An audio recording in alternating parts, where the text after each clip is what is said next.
And so, we're going to be prepping some more backpacking food because Chris and my stepdaughter have a backpacking trip 1 week, and then me and Chris are going out for a week, so we got to make some food to feed us. Michaela's coming with us then too. Oh, so There'll be 3 of us. We need lots of meals. So there's going to be 3 of us. We need lots of meals. So what I'm doing is, this will be our meal for supper, and we're making a dish specifically for tonight. So you need, this is 681 grams. It looks like it's about 2 pints of, 2 quarts of tomatoes, the little quart ones. And you stick them in here. This gets recycled. And then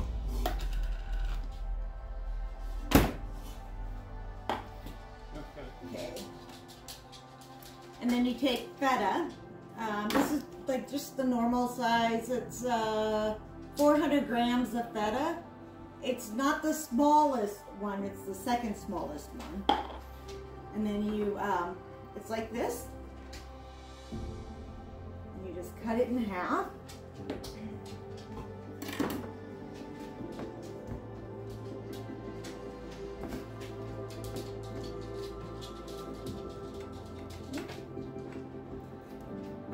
Copious amounts. And then we're going to have copious amounts of avocado oil. We use avocado oil because it's the healthiest oil, but also because it's has a high smoke value, so it takes a long time for it to actually smoke.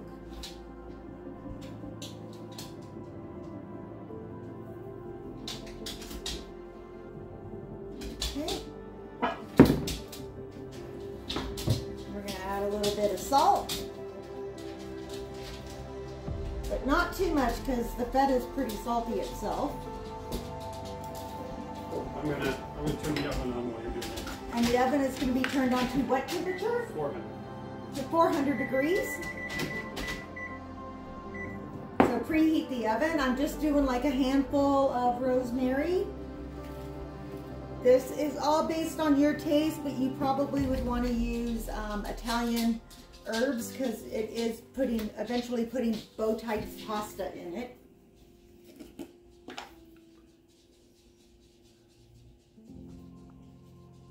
And again, another big handful of the parsley flakes. And you want to be sure that you kind of make sure that you squish them or break them, because, and you do that with the rosemary, with all the herbs, because that's how you release it. It helps to release it, the flavor. There we go. Again, about the same amount of thyme.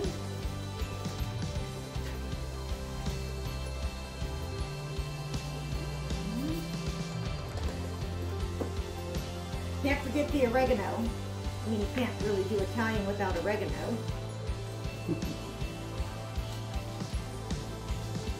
And I'm doing a little bit more of oregano than I did of the others, not a whole lot.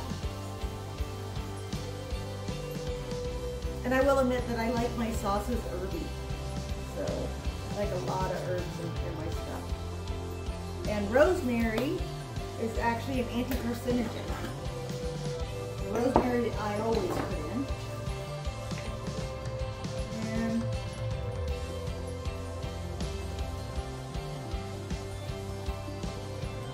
as much as you want. Red peppers. This is just red pepper. I cannot do super spicy. My stomach does not work well with it. Like, I'm good half the time and not good half the time, but the time that you don't want, the time that you don't want to be not good on a trail. That's just asking for trouble. It'd be no bueno. So, let's make sure we get all the cheese up. There we go. And then we're just going to pop this in the oven for about 40 minutes. Yeah, until the tomatoes are soft.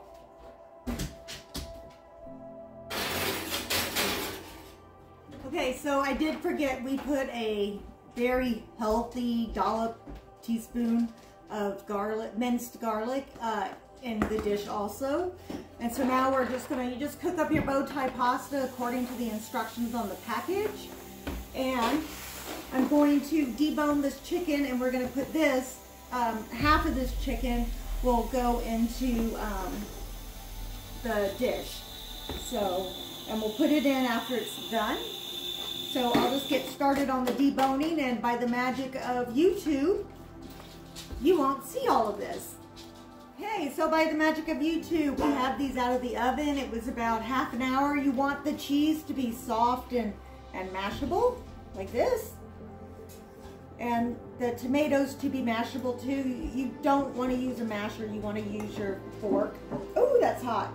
The tomato got me. And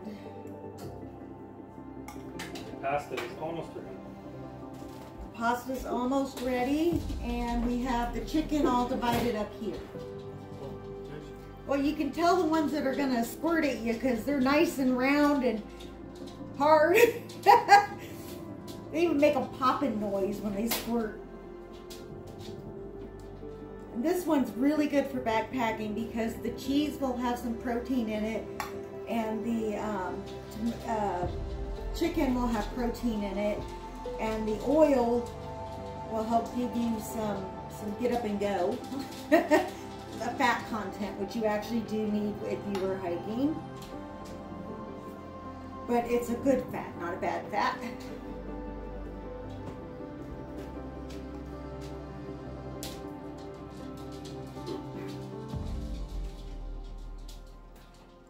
I think I got all the tomatoes, so you just stir it up.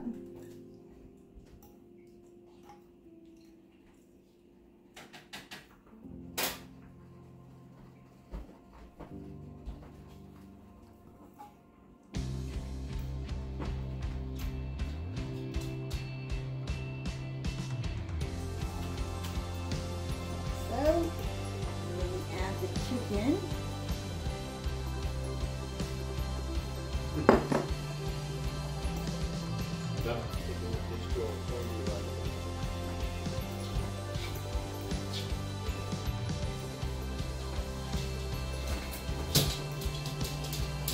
Chris is keeping an eye on the pasta.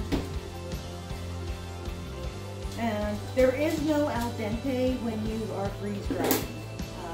It has to be, it's just got to be cooked all the way. No al dente when you're freeze drying. So if you're going to freeze dry, if you're using this as a freeze dry recipe, cook your pasta completely until it's soft, because otherwise it has a hard time coming out right when you rehydrate it.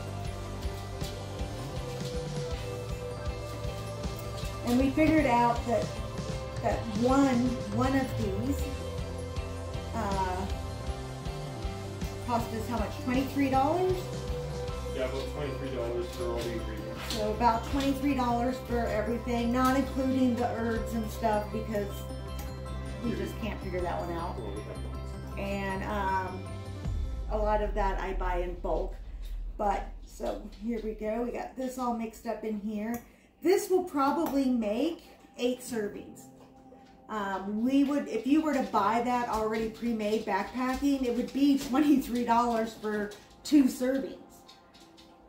What they call 2 servings, and then when they call it 2 servings, if you're really backpacking, like going out for a week, or then or doing a through hike, you will eat the 2 servings yourself. So, especially if you're doing any type of elevation.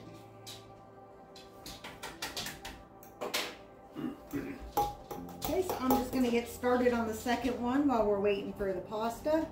Ow. And through the magic of YouTube, that's going to be done in seconds. You're right. Okay, so by the magic of YouTube, our pasta is finished. And we're just going to dump it in.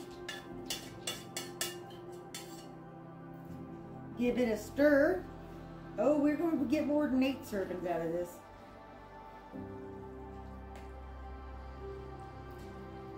Oh, it smells so good, guys. You have no idea.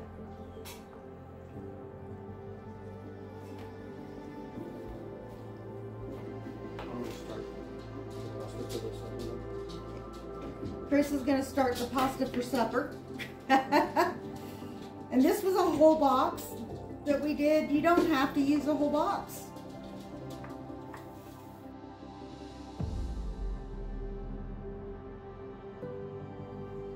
Okay.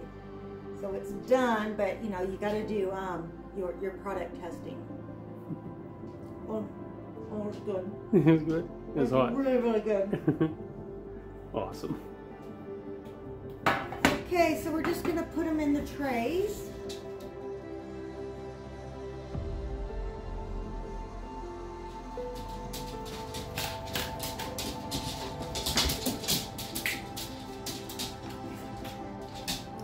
This tray weighs 2130. And we have to know that because what we'll do is weigh it when it comes back out, and that's how much water it's lost. And then we know how much water you have to put back in.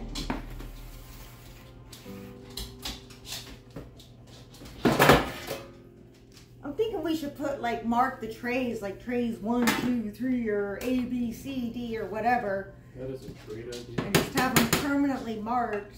That is a great idea. So, and after I get this tray filled, we're going to cut up some watermelon to fill up the other 2 trays.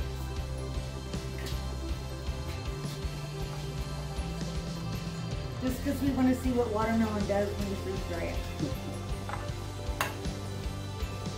While you're doing that, I'll take this one down in the freezer. And we are going to pop these in the freezer and freeze them overnight and start them in the morning. Brittany?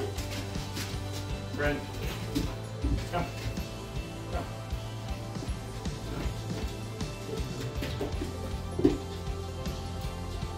I have a bit of a rambunctious husky mix who, whenever I'm in the kitchen, well, actually the husky has to be in the kitchen too. The dogs want to be in the kitchen when I'm in the kitchen, and if I'm cooking, they tend to lie down.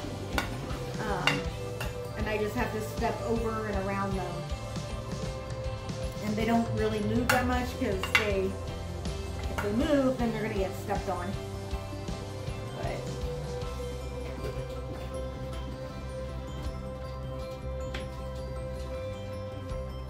yeah, our husky mix is still a puppy. She's got a few more months of puppyhood, and she is taking advantage of it. Okay, and the second tray weighs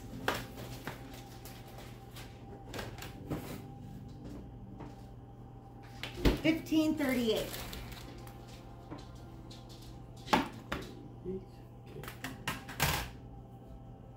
Pass it to me, I'll take it. Okay, and then Chris is just going to go put this in the freezer downstairs.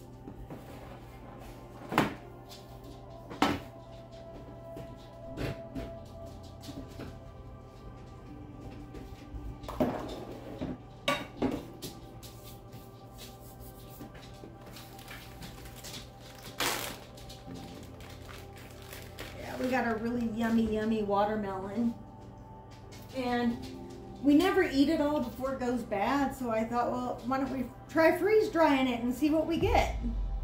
I know that watermelon's mostly water, so it'll be rather interesting to see, or I think it will be. I kind of wonder what watermelon pudding would taste like. Yes, I have pudding on the brain. But I've never had watermelon pudding before.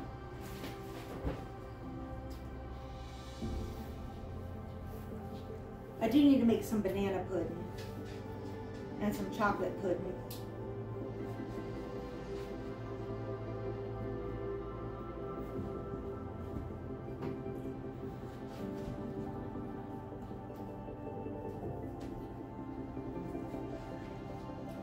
Can I make a prediction on what that's going to do?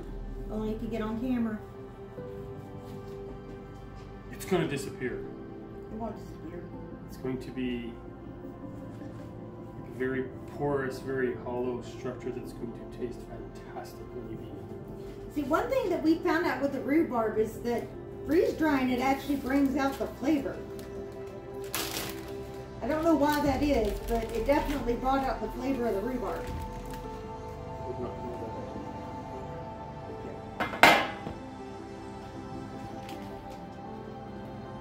You know what else I should try? Sometimes biscuits and gravy. I should try biscuits and gravy. Chris has been wanting me to make biscuits and gravy because he's never had biscuits and gravy. He's from Canada. He's not from the South like me.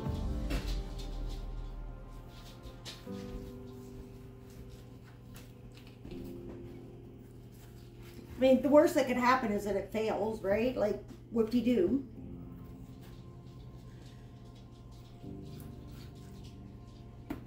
Y'all can think of something that you want me to try, just put it down in the comments, and I'll see if I can try it. So, if I can get the ingredients, I will definitely try it. If you're from the South, I have to order Rotel tomatoes in it. So,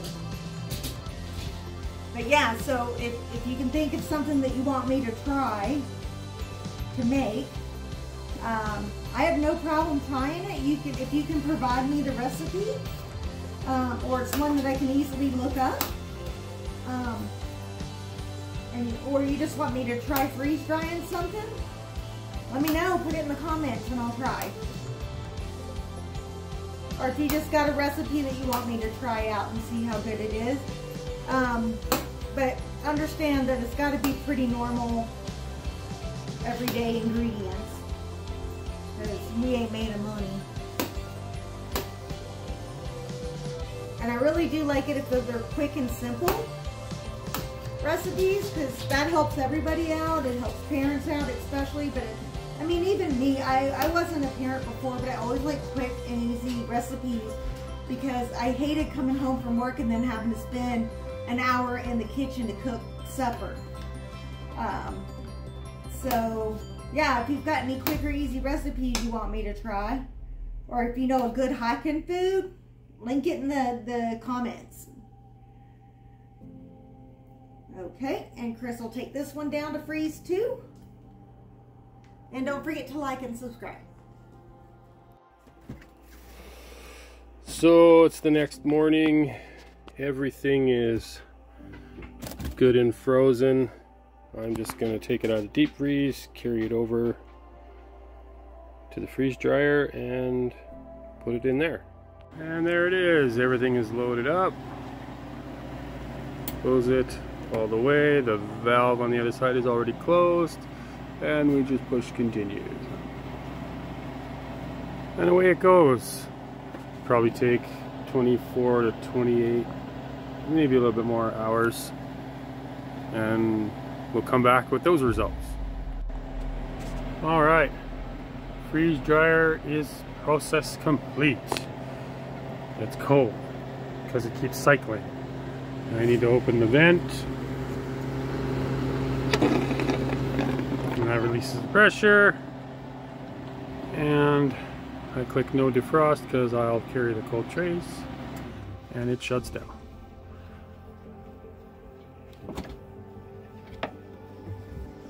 There we have it. I'll take these up for Christina and she can separate them out.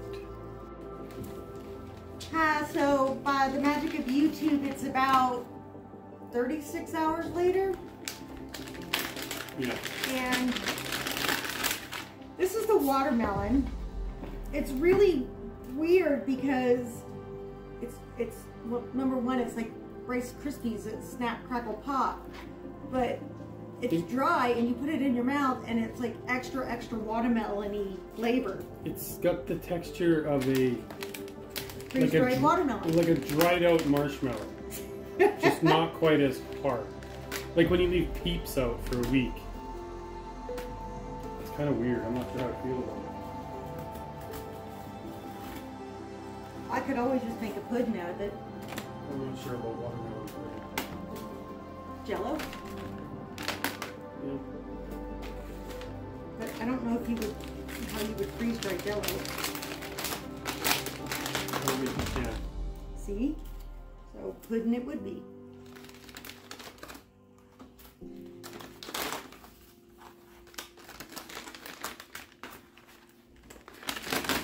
Okay, so there's one bag. Okay, so I got all that packaged up by the magic of YouTube. And we now have to weigh this tray to find out how much water came out of it. what we do is we weighed it before. If you remember, we weighed it before before we freeze dried it. This one weighed 2130. It now weighs 1152. If my math is correct, that's 1070. So we would divide that by the number of, all of this is in grams. So we would divide that by the number of servings we're going to have, which I think is going to be 6 in this tray and 4 in this tray. And because this tray is less stuff, it doesn't have near the same amount. And then we'll figure out how much water we have to, it'll give us the amount of water. And so now I just got to get the stuff out of the tray, weigh them, and then divide it up into 10 equal parts. So I've already got one tray in this bowl, and I'm just weighing it to find out how much one serving would be, because we're going to divide this amount by 10. That's an easy number. So the water came out all together. We had 970 grams. My math was not correct. We had 970 grams from the first one, 568 from the second one. We're going to add that together and then divide it by 10. So it's going to be 154 grams of water. And this weighs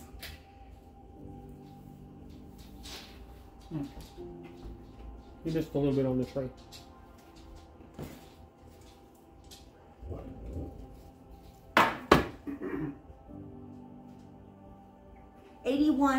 or 814, so that's going to be 81.4 grams.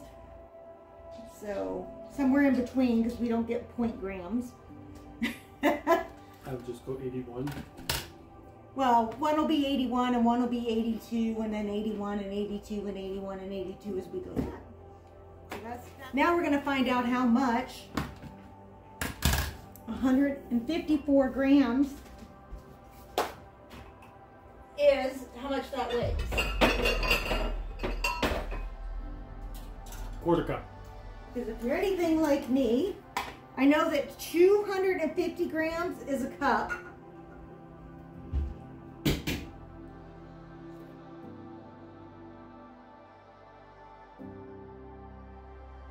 Looks like it's just over 2/3 of a cup, so that's what we're going to go with, is 2/3 of a cup, and if you need to add more water, you can. Yeah, we're going to have 5 that are 81 and 5 that are 82. 1 gram is not going to make a difference. No. So we're not even going to change the water for that. Go back to 0. So we just weigh it. Okay.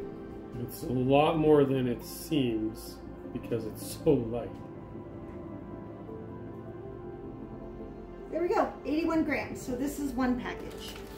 1 serving. 1 serving. But we're going to put 2 servings in each bag. So it's 162.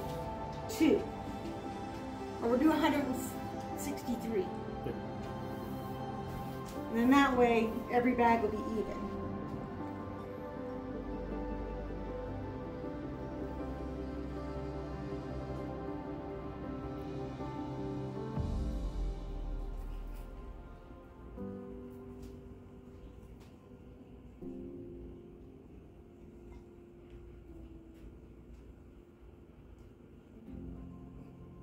Bingo! Close enough.